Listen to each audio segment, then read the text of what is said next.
कळणारी आणि मनात अशी भुरळ मनामध्ये गुंजारव करत राहणारी कविता असावी प्राजक्तासारखी. झाडावरून खाली प्राजक्त येताना त्याचा आवाज होत नाही, परंतु सुगंध मात्र चौकडे पसरतो, अशी कविता असावी. संमेलन संपल्यानंतर, साहित्य संमेलनाचं सूप वाजल्यानंतर घरी जात असताना गाडीत आठवावं त्या कवीचं रूप, त्याने कविता सादरीकरण करत असताना त्याचा हावभाव आणि अर्थगर्भ असलेली त्याची कविता नसावी दुर्बोध, आणि कविता अशी इतकी नसावी बाळबोध, ती असावी सुबोध.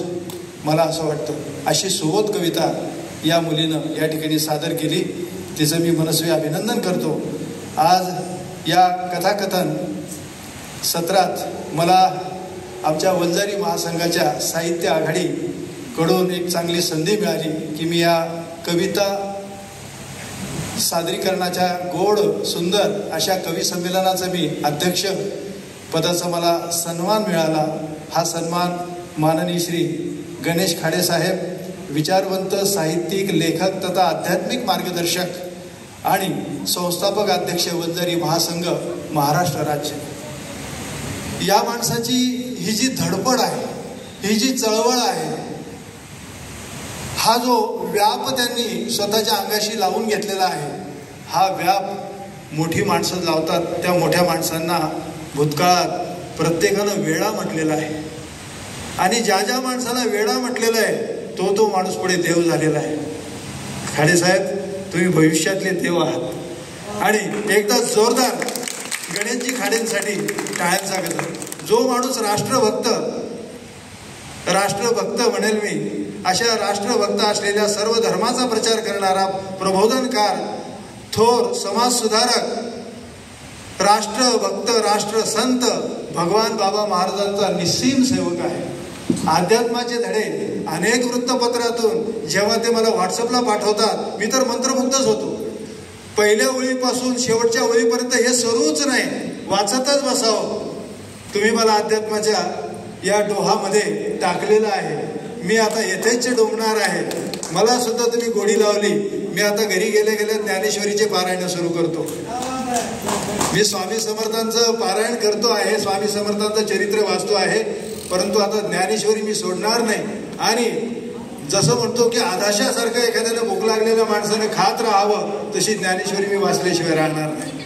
आणि तुम्ही आम्हा सर्व साहित्यिकांना या ठिकाणी एकत्र आणलं. स्वतः अत्यंत उच्च कोटीचे विचारवंत असून प्रबोधनकार तुम्ही सुद्धा आहात. अध्यात्म काय असतं अगदी सखोल तुम्ही तुमच्या लेखातून आणि तुमच्या कृतीतून समाजासमोर ठेवतात. तुम्ही धन्य आहात. मी माझ्या या चमूकडून तुमचे मी आभार व्यक्त करतो. कारण कसं आहे की मी सुरुवातीलाच आभार यासाठी व्यक्त करतो आहे की कवी आपली कविता सादर करण्याच्या नादामध्ये कुठे रात्र होईल सांगता येत नाही. आणि म्हणून मी पुनश्च तुम्हाला खूप खूप धन्यवाद देतो. मला कवी संमेलनाचं अध्यक्षपद दिलं, कायम ही गोड आठवण माझ्या हृदयस्थ राहील. धन्यवाद. असो, मी माझी कविता सादर करून या ठिकाणी थांबणार, परंतु आलेल्या सर्व कवींच्या कवितेचं सुद्धा मला तितकंच निरीक्षण करावं लागणार आहे. माझी कविता ही गझल सदृश्य आहे. बुरख्यास फाडबाई. सध्या समाजामध्ये जी अनागोंदी माजलेली आहे, जी पिसाटांची संख्या वाढलेली आहे, या पिसाटांच्या संख्येला काय म्हणावं, माणसाची गत ही जनावरासारखी होऊ पाहते आहे. त्या जनावरासारख्या होऊ पाहणाऱ्या त्या माणसासाठी मी माझ्या बहिणीला सांगतो आहे, माझ्या लेकीला सांगतो आहे, बुरख्यास फाडबाई. पदरात झाकलेल्या चेहऱ्यास काढबाई. पदरात झाकलेल्या चेहऱ्यास काढबाई. अब्रूस बोचणाऱ्या बुरख्यास फाडबाई. पदरात झाकलेल्या चेहऱ्यास काढबाई. अब्रूस बोचणाऱ्या बुरख्यास फाडबाई. लावण्य हे मधाचे पोळे तयास वाटे. लावण्य हे मधाचे पोळे तयास वाटे.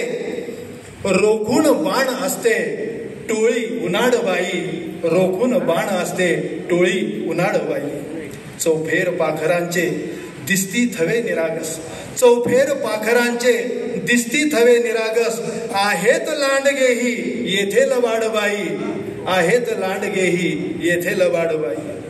दुःशासनास ठावे, दुःशासनास ठावे नाहीच कृष्ण कोणी, दुःशासनास ठावे ताई, दुःशासनास ठावे, दुःशासनास वाटे नाहीच कृष्ण कोणी, छेडून इभ्रतीला हसतात द्वाडबाई, छेडून इभ्रतीला हसतात द्वाडबाई.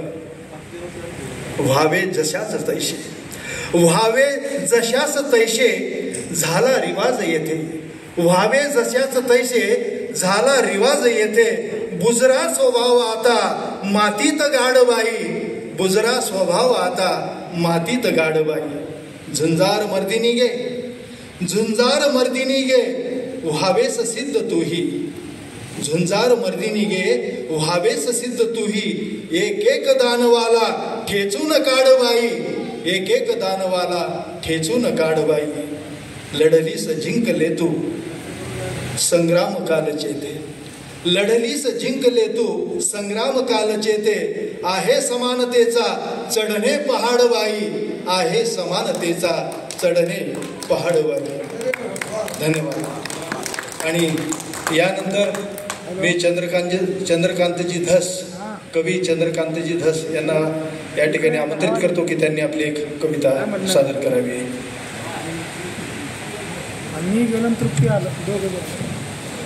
धन्यवाद मनोहरजी. मी आपल्या पुढे माझं एक स्वलिखित गीत सादर करतोय. आपल्या सगळ्यांचा जिव्हाळ्याचा विषय आई.